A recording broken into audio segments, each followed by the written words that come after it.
Hey, welcome to The Explainer. A question I get all the time is what's the source for all this history we talk about?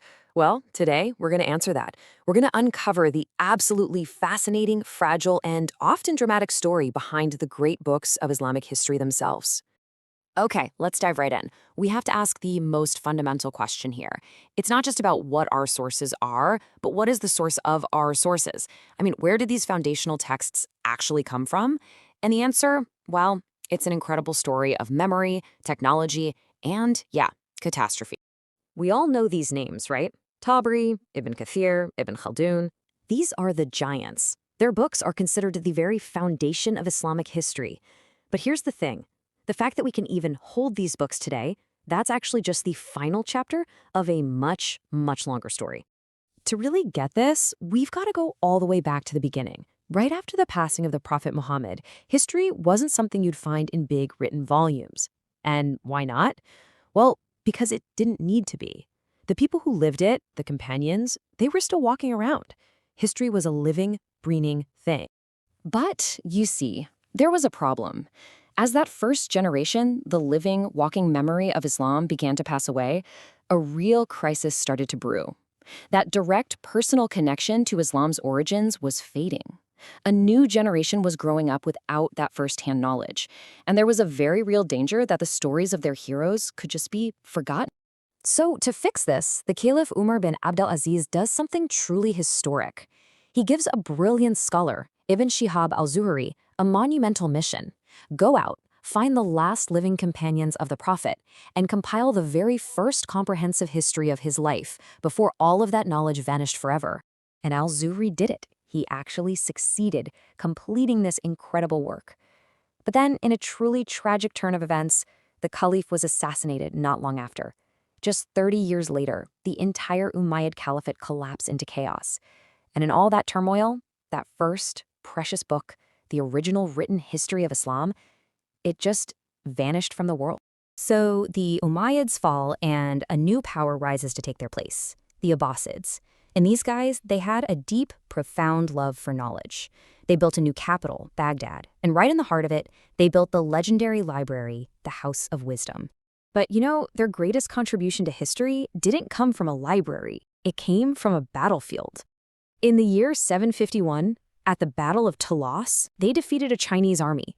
And among the prisoners they captured were men who held a secret that China had guarded for centuries, the technology of making paper. Now, here's what's so cool about this. They didn't just learn the secret. They turned it into an industry. The Caliph Harun al-Rashid, he saw the incredible potential and immediately set up massive paper factories in Baghdad. This transformed paper from a rare, expensive luxury into a common, affordable material for everyone. And this right here, this just shows you the sheer scale of the change.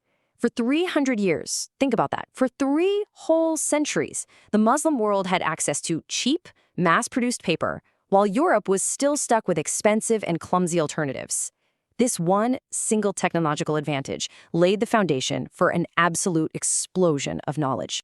So now, with paper being cheap and available, that constant threat of books just disappearing, it was pretty much gone.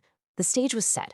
The Islamic Golden Age of writing history could finally begin, and scholars could write knowing their work could be copied, spread, and actually preserved.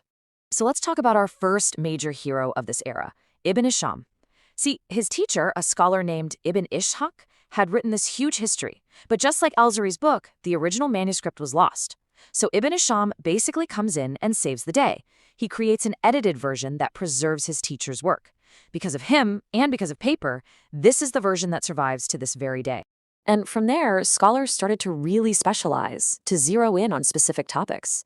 You have guys like al-Waqidi, who wrote these incredibly detailed histories of things like the early military campaigns. And then you have his student, Ibn Sa'd, who compiled these massive biographical dictionaries of all the Prophet's companions. The whole field was just getting deeper and more detailed. And that brings us to the giant, the one whose shoulders pretty much everyone else stands on. Al-Tabari. He took on the ultimate project, a universal history, starting from the creation of Adam all the way down to his own time in the 9th century. His work, the Tariq al-Tabari, became the single most important historical reference for centuries to come. And this is so important to understand. This monumental work wasn't about getting rich. It was driven by a pure passion for knowledge. I mean, there's this incredible story where his school, thrilled with his work, offered him a chest overflowing with gold. Al-Tabari just took out his usual 10 dinar teaching salary, put it in his pocket, and said, "This is my pay. I will not take a single penny more." But, this amazing golden age, built on paper and pure passion, it was so, so fragile. And it was about to get hit by two devastating blows that would change the course of history forever. First, from the east, a storm was gathering: the Mongol armies. In the year 1258, Hulagu Khan, grandson of Genghis Khan, descends upon the center of the Islamic world, the very heart of the Golden Age, the city of Baghdad. The assault was just merciless. The city's population was massacred, a catastrophic loss of human life, including countless scholars, poets, and scientists. The chronicles from that time say the Tigris River literally ran red with their blood. But the Mongols weren't done. They then turned their sights on the House of Wisdom itself. They completely destroyed the Great Library, throwing its priceless contents, 400 years of accumulated knowledge, straight into the river. And the chronicles continue, saying after the river ran red with blood, it then ran black with the ink of all those lost books. After the devastation of the Mongol invasion, scholarship slowly began to recover. But then, centuries later, a new lifeline appeared, a revolutionary new technology coming out of Europe: Gutenberg's printing press. And yet, the Ottoman Empire, which was now the center of the Muslim world, made what turned out to be a truly fateful decision. For a whole mix of religious and political reasons, they banned the printing press. And just look at this comparison. A scribe could copy maybe 40 pages a day. The printing press, 4,000. This one decision created this massive and ultimately disastrous knowledge gap with Europe. So you have the destruction of Baghdad and then the rejection of the printing press. Despite these catastrophes, scholarship did find a way to continue, but that golden age, that was over. Still, this period gave us some of the final great works of the classical era. You have incredible minds like Ibn Kathir, who, writing in the aftermath of the Mongol invasions, compiled his own universal history called The Beginning and the End. And of course, there's the absolute genius, Ibn Khaldun. His analysis of how civilizations rise and fall in his Muqaddimah is so revolutionary, he's considered one of the fathers of modern sociology.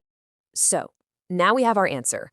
The books we have today, they're the survivors. They are the products of a long, dangerous journey shaped by lost memories, revolutionary technology, devastating wars, and really critical human decisions. And that leaves us with one final crucial thought. Now that you know this dramatic story behind the books, how does that change the way you read what's inside them today?